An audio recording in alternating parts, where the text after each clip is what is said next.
Bu videomuzun konusu MetaMask cüzdanınızda yaşayabileceğiniz sorunlar ve güvenliğiyle alakalı olacak arkadaşlar. Bunun için sizlere birkaç konu başlığı hazırladım ve olabildiğince bunları sizlerle birlikte örneklendirmeye çalışacağım. Birinci konumuz MetaMask cüzdanımızın bağlantı sorunlarıyla alakalı olacak. Buradaki sorunumuz Web3 cüzdanımızın kullanacağımız merkeziyetsiz uygulamalara bağlanamaması olacak. Çözüm olarak tarayıcımızı yeniden başlatabiliriz.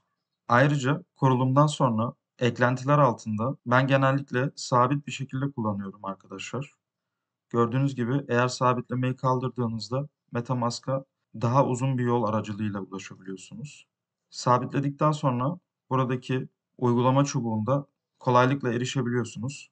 Bağlantıyı düzgün sağlayabilmemiz için tabii ki cüzdanı bağla sekmesine tıkladıktan sonra doğru cüzdanı seçmemiz gerekiyor. Bu bizim durumumuzda MetaMask. Tıklıyoruz ve bizden bağlayıp bağlamak istemediğimizi soruyor tekrar arkadaşlar. Burada istediğimiz cüzdanın seçili olduğuna emin olmamız gerekiyor. Hesapları düzenle altında Solana ağında da bir cüzdan kurdum. Sadece Solana seçili olmuş olsa düzgün bağlantı sağlayamayacağız. Ethereum ağındaki cüzdanımı seçtim ve devam ediyorum. Bağlaya tıkladıktan sonra görmüş olduğunuz gibi cüzdan adresimiz merkeziyetsiz uygulamamızda görünür hale geldi. Bir sonraki bağlantı problemi yaşayabileceğimiz konu ise doğru ağda işlem yapıyor olmamız arkadaşlar. Az önce bağlantımızı düzgün bir şekilde Ethereum ağı üzerinden gerçekleştirmiştik. MetaMask'ın desteklediği birçok ağ var arkadaşlar. Örneğin sizinle başka bir ağ seçip tekrar bağlanmaya çalışalım. Hızlı bir şekilde bir hata mesajı alıyoruz. Bunu buradaki butonu tetikleyerek de çözebiliriz veya kendimiz manuel bir şekilde tekrar ağımızı Ethereum'a çevirerek de düzeltebiliriz. Gelin öncelikle Switch Network'e tıklayalım. Buradan bize Choose Network seçeneğini çıkarıyor ve Ethereum'a tıklıyorum. Ve MetaMask hesabımız da tekrar Ethereum ağına bağlandı. Bu şekilde ilk sorunumuzu çözmüş olduk. İkinci konumuz Web3 cüzdanımızın güvenliğiyle alakalı. Kurulum videomuzda bu konuyla alakalı dikkat edilmesi gereken önemli noktalara değinmiştim. Burada sizlere tekrar vurgulamak istediğim nokta fazlaca sahte sitelerin de olması. Bunlara çok dikkat etmeniz gerekiyor arkadaşlar ve emin olmadığınız hiçbir siteye bağlantı kurmamanız gerekiyor. Özellikle örneğin sosyal medya hesaplarınıza gelen ve şüpheli bağlantılara kesinlikle tıklamamanız gerekiyor. Güvenlikle alakalı bir diğer konu ise bilgisayarımızı veya kullandığımız cihazlarımızı virüslerden korumak. Bunun için üçüncü parti yazılımların da güvenli olmasına dikkat etmemiz gerekiyor. Aynı şekilde emin olmadığınız veya şüpheli uygulamaları bilgisayarınıza veya telefonunuza indirmemenizi de tavsiye ederim. Ayrıca bir diğer konu arkadaşlarımızın atladığı güvenli internet bağlantısı. Şahsen ben Web3 dünyasına girdiğimden beri açık alanlarda bulunan internet sağlayıcılarına bağlanmıyorum arkadaşlar. Yani örneğin havalimanlarında, metro istasyonlarında veya kafelerde bulunan ücretsiz Wi-Fi hizmetlerinden yararlanmamanızı tavsiye ederim. Bir sonraki konumuz işlem ücretlerinin yüksek olması veya tam tersi düşük kalması. İkisi de bizim için birer sorun haline gelebilir. Yüksek olması maliyetlerimizin gereksiz bir şekilde artmasını sağlar. Düşük olması ise işlemimizin gerçekleşmemesine sebep olabilir. Şimdi örnek olması açısından bir takas işlemi yapmaya çalışacağım ve size gaz ücretlerini nereden değiştirebileceğinizi göstereceğim. Çözüm olarak ikinci satırda yazmış olduğum daha düşük yoğunlukta olan saatlerde işlem yapmayı, özellikle hafta sonları erken saatlerde işlem ücretleri daha düşük oluyor arkadaşlar. Bunu biraz iş çıkışı trafiğine benzetebilirsiniz. Örneğin işten çıktıktan sonra evinize arabayla gitmek istediğinizde trafiğe kalıyorsunuz ve süreniz uzuyor. Bunu Web3 dünyasında çözmenin yolu gaz ücretini yani işlem ücretimizi yükselterek daha hızlı bir hale getirebiliyoruz. Burada gördüğünüz gibi A ücreti şu anda 44 cent şeklinde gözüküyor. Burada görmüş olduğunuz küçük kaleme tıklayarak gaz ücretlerini düzenleyebiliyoruz.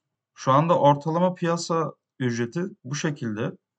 Eğer ki daha hızlı bir işlem gerçekleştirmek istersek yaklaşık olarak 4 kat daha hızlı bir şekilde ama daha yüksek bir ücretle gerçekleşiyor. Bunu özellikle Acil bir şekilde alım yapmanızı gerektiğinizi düşündüğünüz zaman kullanabilirsiniz. Gelişmiş kategorisini başlangıç seviyesindeki arkadaşlara önermiyorum. Ama teorik olarak her şeyi manuel bir şekilde değiştirebiliyorsunuz arkadaşlar. Kurulum videomuzda 12 kelimelik dizimizin önemine değinmiştik. Eğer ki bu 12 kelimeyi kaybederseniz maalesef Web3 cüzdanınızı ve içindeki bulunan tüm varlıkları kaybedersiniz arkadaşlar. Bu 12 kelimeyi kesinlikle çevrim içi bir şekilde saklamayın. Bunları en az 2 farklı yerde ve güvenli bir şekilde saklamanızı öneriyorum. Burada göstereceğim ürün kesinlikle reklam değildir. Sadece size örnek olması ve önemini daha iyi anlamanız açısından bu şekilde paslanmaz çelik ile oluşturulmuş saklama cüzdanları da mevcut. Eğer ki daha yüksek hacimli işlemler yapıyorsanız soğuk cüzdanları da araştırmanızı öneriyorum. Soğuk cüzdanlar internetle bağlantısı bulunmayan donanımsal aletlerdir. Şu anda Web3 dünyasında en güvenilir saklama yöntemlerinden bir tanesi. Size burada kısaca halihazırda MetaMask cüzdanınızda bağlantınızın olduğu fakat 12 kelimenizi kaybettiğiniz durumda MetaMask üzerinden bu 12 kelimeyi nasıl görebileceğinizi de göstermek istiyorum. Bunun için MetaMask cüzdanımıza gidiyoruz ve ayarlar kısmına geliyoruz. Ayarlara geldikten sonra buraya gizli kurtarma ifadesini göster kısmına geliyoruz. Gizli kurtarma ifadesini tetikliyoruz. Burada bizden 2 tane güvenlik sorusu istiyor. Gizli kurtarma ifadesini kaybedersek MetaMask bize yardımcı olamıyor. Yani kendimiz sorumluyuz. Devam ediyoruz. Herhangi birisi sizden asla gizli kurtarma ifadenizi istemez arkadaşlar. Bunu zaten kimseyle de paylaşmamalısınız. Yani böyle bir durumda dolandırıldığınızı anlamanız gerekiyor. Buradan bize en başta oluşturduğumuz MetaMask parolamızı istiyor. Parolamı girdim ve devam ediyorum. MetaMask bize tekrar bu 12 kelimeyi hiç kimseyle paylaşmamamız gerektiğimizi hatırlatıyor. Buraya uzun bir şekilde basılı tutuyorum ve alt metinde gizli kurtarma ifademiz görünür hale geliyor arkadaşlar. Eğer ki bağlantınız yoksa ve 12 kelimeyi kaybettiyseniz maalesef bunu kurtarma ihtimaliniz ortadan kalkıyor ve varlıklarınızı kaybetmiş oluyorsunuz. Size son olarak bir tane daha site göstermek istiyorum arkadaşlar. Sitenin ismi revoke.cash. Sitemiz yüklendi. Şimdi gelin Web3 cüzdanımızı siteyle bağlayalım. MetaMask'ı seçiyorum. Tekrar bizden bağlantı onayı istiyor. Bağlıyorum ve birlikte yapmış olduğumuz işlemleri ve vermiş olduğumuz onayları buradan görebiliyorsunuz. Kaldırmak istediğiniz takdirde Revoke'a tıklayıp buradaki onayları kaldırabilirsiniz. Halihazırda bu onaylar Uniswap için verildi ve Uniswap ile alakalı bir güvenlik endişem yok. O yüzden bu işlemleri kaldırmamızın da bir anlamı yok. Fakat daha önce emin olmadığınız sitelere bağlantı yaptıysanız sil baştan yeni bir cüzdan oluşturmanızı da tavsiye ederim. Eski MetaMask cüzdanınızdaki tüm varlıkları yeni MetaMask cüzdanınıza aktarıp işlemlerinize bu şekilde devam etmeniz sizin için daha güvenilir olacaktır arkadaşlar. Bu videoluk bu kadar. Sorularınızı yorumlar bölümüne bekliyorum arkadaşlar. Olabildiğince oradan da size yardımcı olmak isterim. Kendinize iyi bakın ve bir sonraki videolarda görüşmek üzere.